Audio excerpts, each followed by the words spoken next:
राधे राधे।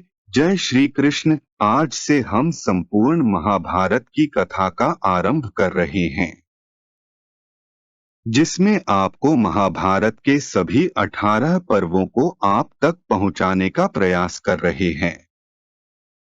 उम्मीद है आपको यह कथा पसंद आएगी और आपको महाभारत से जुड़ी महत्वपूर्ण जानकारी मिलेगी। इस कथा को ज्यादा से ज्यादा शेयर करें ताकि हमारे सनातन धर्म के प्रमुख ग्रंथों से लोग जुड़ सकें। महाभारत भारत का अनुपम धार्मिक, पौराणिक, ऐतिहासिक और दार्शनिक ग्रंथ है। यह हिंदू धर्म के मुख्यतम ग्रंथों में से एक है। यह विश्व का सबसे लंबा साहित्यिक ग्रंथ है, हालांकि इसे साहित्य की सबसे अनुपम कृतियों में से एक माना जाता है, किंतु आज भी यह प्रत्येक भारतीय के लिए एक अनुकरणीय स्रोत है।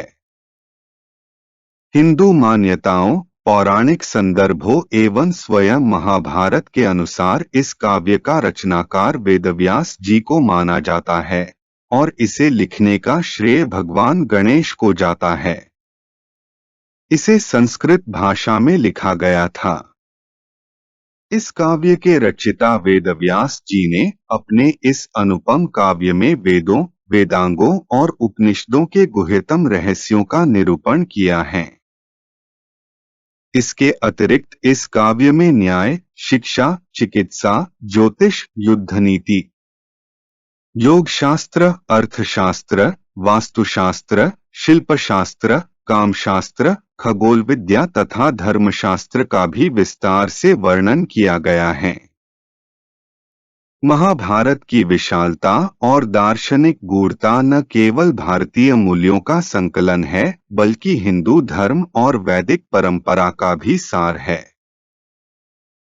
महाभारत की विशालता, महानता और संपूर्णता का अनुमान उसके प्रथम पर्व में उल्लेखित एक श्लोक से लगाया जा सकता है, जिसका भावार्थ है, जो यहाँ महाभारत में है वह आपको संसार में कहीं न कहीं अवश्य मिल जाएगा। जो यहाँ नहीं है वो संसार में आपको अन्यत्र कहीं नहीं मिलेगा। यह कृति प्राचीन भारत के इतिहास की एक गाथा है। इसी में हिंदू धर्म का पवित्रतम ग्रंथ भगवद गीता सन्निहित है। पूरे महाभारत में लगभग 1,10,000 श्लोक हैं, जो यूनानी काव्यों इलियड और ओडिसी से परिमाण में 10 गुना अधिक हैं। विद्वानों में महाभारत काल को लेकर विभिन्न मत हैं, फिर भी अधिकतर विद्वान महाभारत काल को लौह युग से जोड़ते हैं। अनुमान किया जाता है कि महाभारत में वर्णित कुरु वंश 1200 से 800 ईसा पूर्व के दौरान शक्ति में रहा होगा।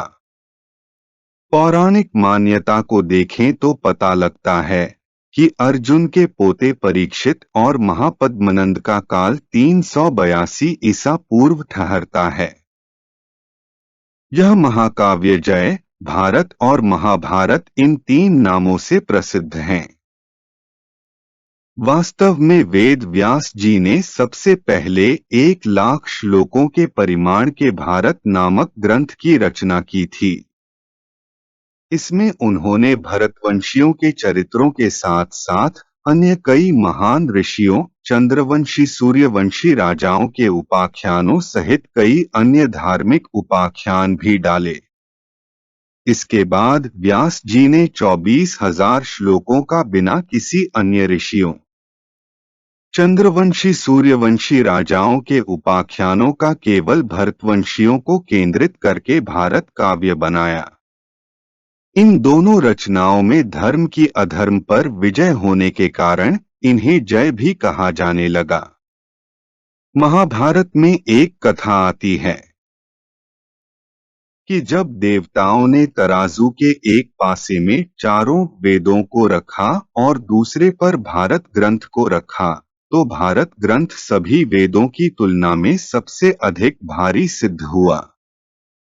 अथ भारत ग्रंथ की इस महत्ता, महानता को देखकर देवताओं और ऋषियों ने इसे महाभारत नाम दिया और इस कथा के कारण मनुष्यों में भी यह काव्य महाभारत के नाम से सबसे अधिक प्रसिद्ध हुआ।